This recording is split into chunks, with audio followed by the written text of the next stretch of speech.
Hey guys, Graham here, and welcome to Traditional Flash. Now, what I'm going to be doing today is I'm going to be drawing some old school roses. Really traditional, really simple stuff, just the basics. I might do one more slightly advanced one at the end to kind of show you how the basic principles that I'm showing you can be used on more advanced roses as well. But if you're having trouble drawing roses, you just want to get the basics down first, practice them, get them in your head, the basic ways of drawing it. There's kind of probably 3 basic traditional roses that are quite common. I'll show you all those, and then I'll do, like I say, one more advanced one.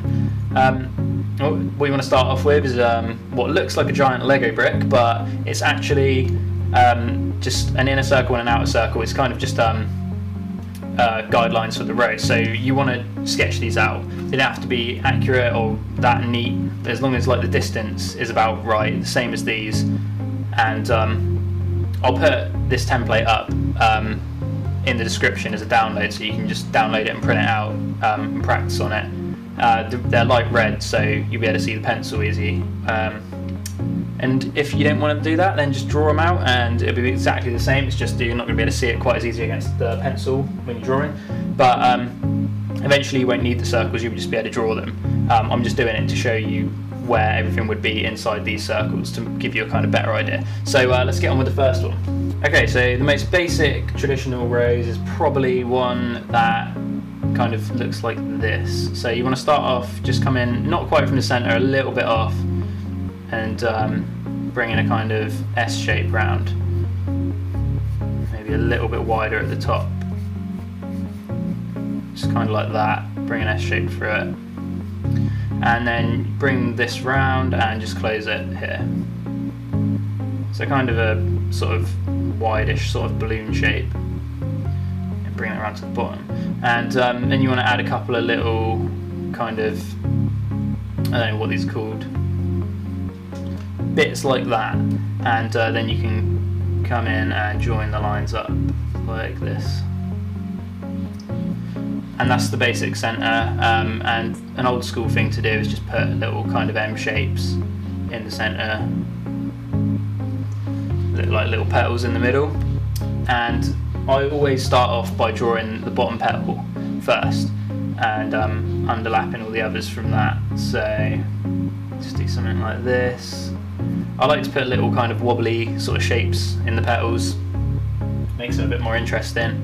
The next petal probably can just come off pretty much from the side of it and bring it back in. Same on the other side. And you don't have to worry about being too symmetrical, because it's a rose, it's not exactly going to be symmetrical in real life, is it? And old school, you don't have to be too neat with it. It kind of looks better when it's a bit rough. So that's kind of basic, sort of, one of the simplest sort of roses you can do for old school. And this is what it looks like when it's completely lined up. So here it is, pretty simple, basic rose, and that's kind of like the sort of staple of old school roses, really.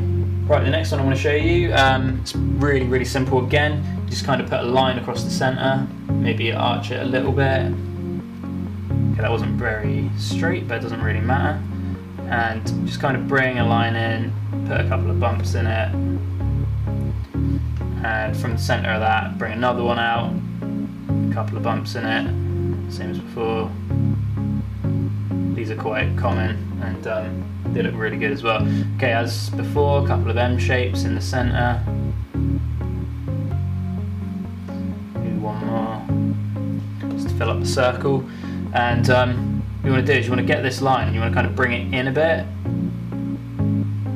So it's kind of, well, that wasn't a very good example, but yeah, kind of like that. So when you bring this line out, it's not matching up exactly to it, because I like to kind of give them a little bit of an overlap, if you see what I mean.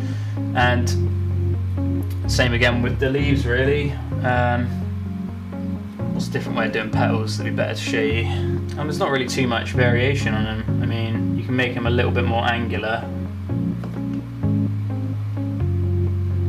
Oh, that went out the line. A bit more angular like that. That can look pretty cool sometimes.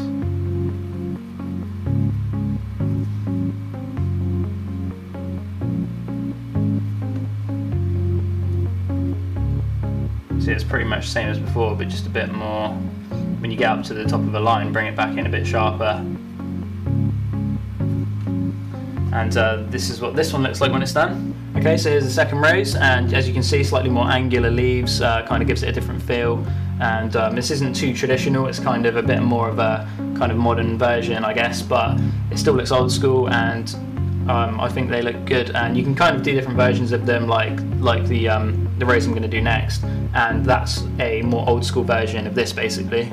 Now these are all pretty similar, as you probably gathered, but this is another variation. So start the line in the middle this time, bring it up to the edge, overlap, and put a little shape like that in.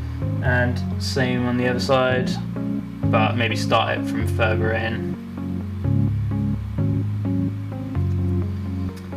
And join these up. Join it up to one side first, and bring the other one round so you've got a bit of an overlap on it. And yeah, M shapes again. That's pretty much how all of these were finished off. There's a kind of twisty one which I'll show you next actually. Maybe a couple more in this one actually, that would look good. And I'll put 6 leaves on the other ones, but try 5 on this one, just make them a bit bigger. I usually put 5 or 6 leaves on most of my old school roses that I'm doing like this.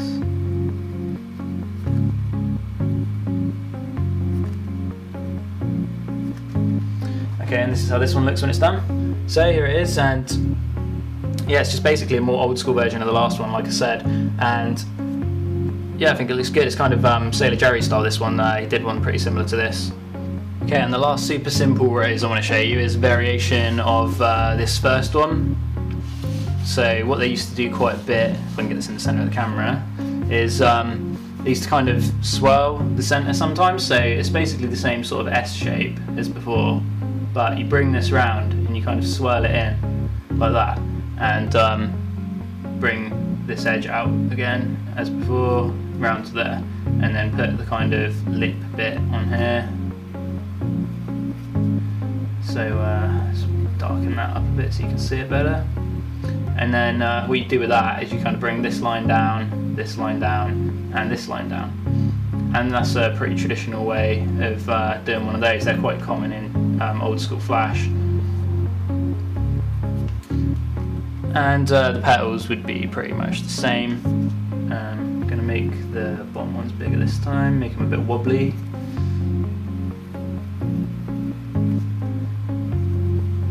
Go for 6 again on this one, just make these top ones smaller. There's no hard and fast rules, but yeah, that's that one. I personally don't like these as much, but that's they were drawn a lot, and yeah, they're pretty stylized, so they're kind of cool. And this is what this one looks like when it's done. Okay, so here it is. And like I say, I don't really like these ones as much, but they are really old school, and when they're drawn up properly and they're painted, they do look a lot better.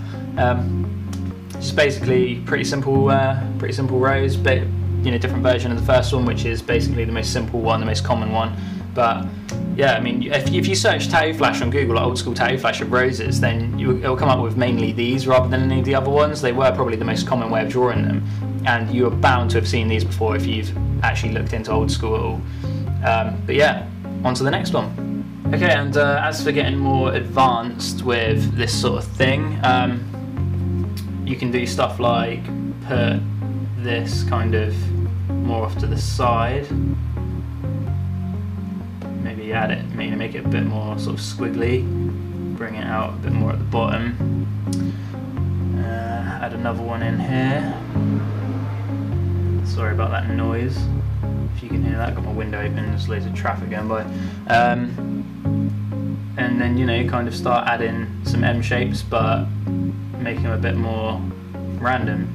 So it's the same principles, but adding a bit more interest to it and getting a bit more complicated.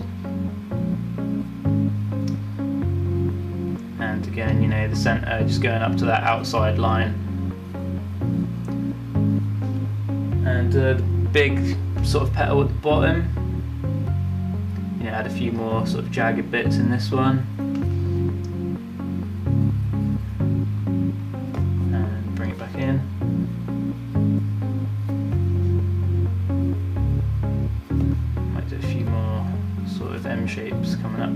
build this top up a bit. Like I say, there's no rules, you can just kind of do what you want, but you know, that's kind of obviously a bit more of a complex sort of rose, and I might change this a little bit. And also you can put, you know, like little flicks on them, like, you know, like these bits, but you know, around the edge, and that looks pretty cool sometimes. I like to do them from the bottom, kind of fading up to the top of the leaf, because it kind of gives the impression that it's curling around from the bottom. Stick a few more in here, maybe a couple in the centre as well, just to add a bit of interest. Break it up a bit, and yeah, this is what this one looks like when it's done. Okay, so here we have it all finished up.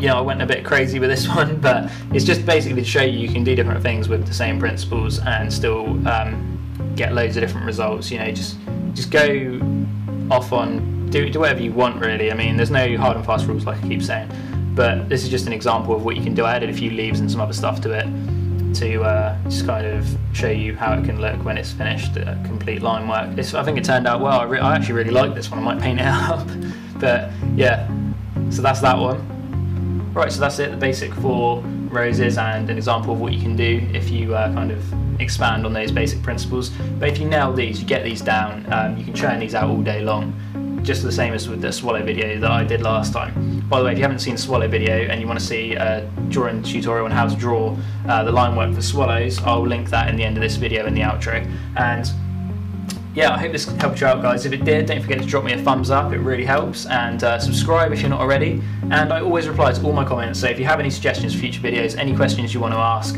then just stick them in a comment and I will reply. And other than that, thanks for watching, guys, and I'll catch you all soon.